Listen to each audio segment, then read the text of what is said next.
Chers étudiants, chères étudiantes, chers apprenants, chères apprenantes, bonjour. Bienvenue encore une fois de plus dans cette nouvelle vidéo dans laquelle nous aurons à voir les droits des affaires. Ce que c'est les droits des affaires, nous allons aussi parler de deux chapitres concernant ces cours du droit des affaires. Nous allons notamment parler du chapitre portant sur les droits des affaires et des sociétés commerciales. Nous allons aussi parler des droits des affaires et la sûreté. Merci pour votre attention. De prime abord, nous devons savoir ce que c'est les droits des affaires. Les droits des affaires, c'est juste une constellation de branches des droits qui régissent la vie économique et les relations d'affaires des entités économiques qu'on appelle les entreprises. Le concept de droit s'est défini de plusieurs manières, mais nous allons définir les concepts de droit selon des sens. Nous allons définir les droits au sens subjectif et les droits au sens objectif. Commençons par les droits au sens objectif. Les droits au sens objectif est l'ensemble des règles qui régissent les relations des hommes vivant en société. Ces relations peuvent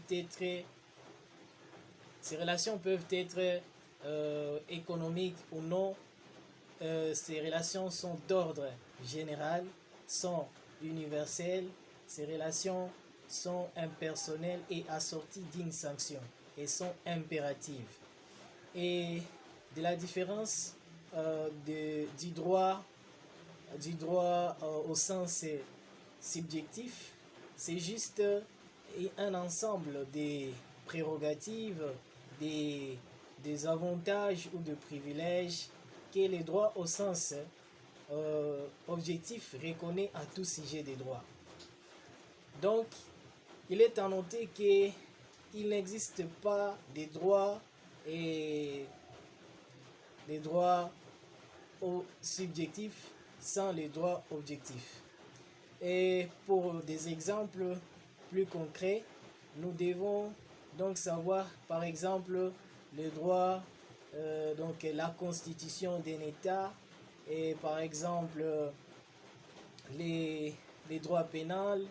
Nous avons par exemple les droits, les actes uniformes constituent les droits au sens objectif. Par exemple, dans les droits pénals, nous avons les viols, nous avons les autres choses relatives au droit pénal. Par exemple, ces droits-là sont assortis d'une sanction, ces droits sont impératifs et ces droits sont d'ordre général et sont impersonnels et auxquels on peut sortir une sanction.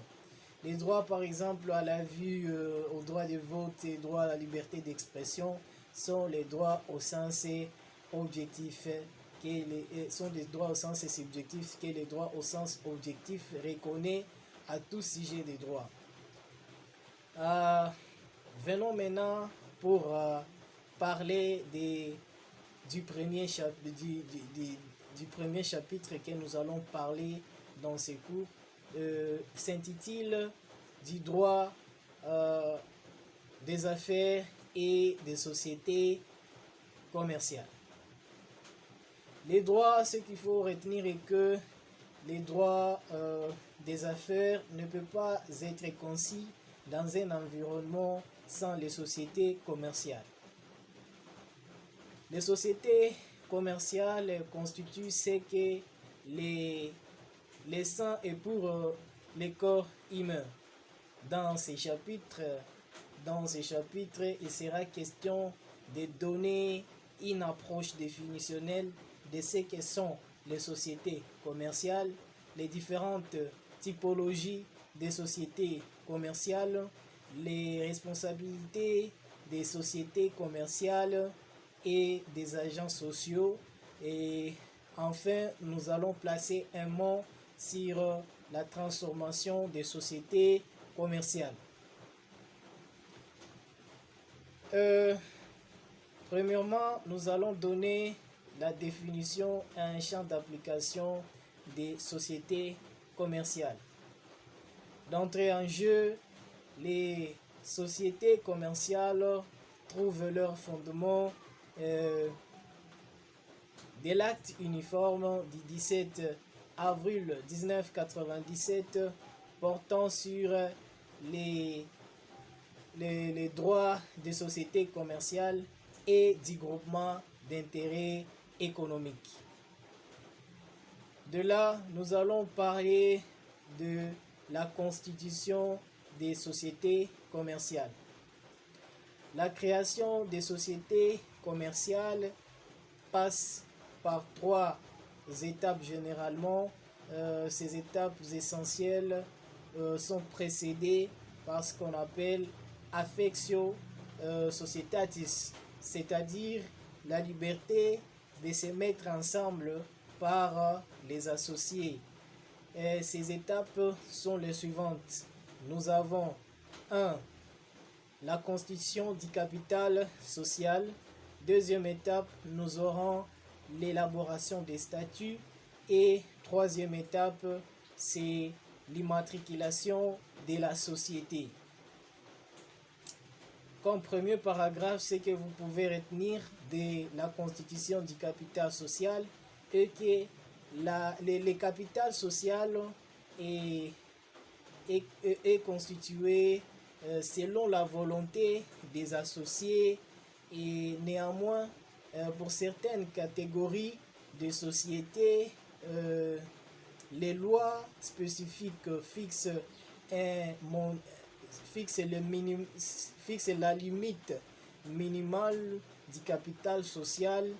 Ce que vous pouvez retenir par là est qu'il y a deux principales étapes qui émaillent de la constitution du capital social. Il s'agit de la souscription et de la libération. De la souscription, on entend la manifestation de la volonté d'acquérir un certain nombre de parts,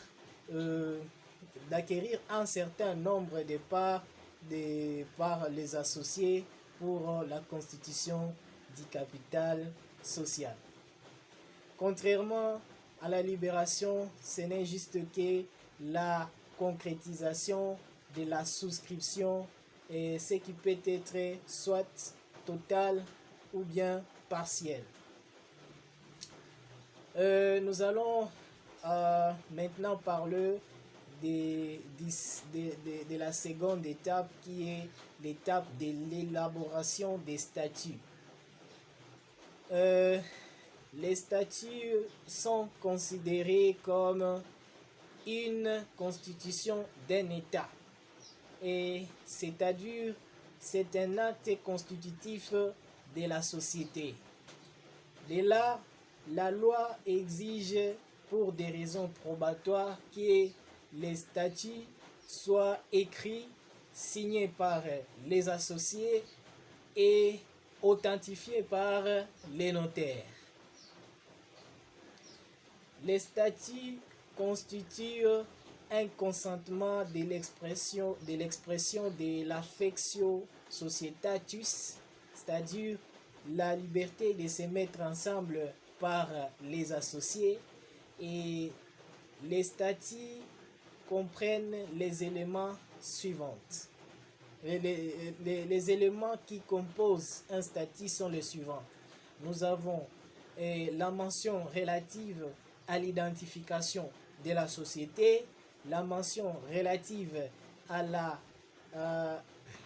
l'activité de la société, la mention relative au fonctionnement de la société, les fondements de la société, c'est-à-dire les pouvoirs et les responsabilités. À part cela, nous entamons la troisième étape qui est l'étape de l'immatriculation de la société.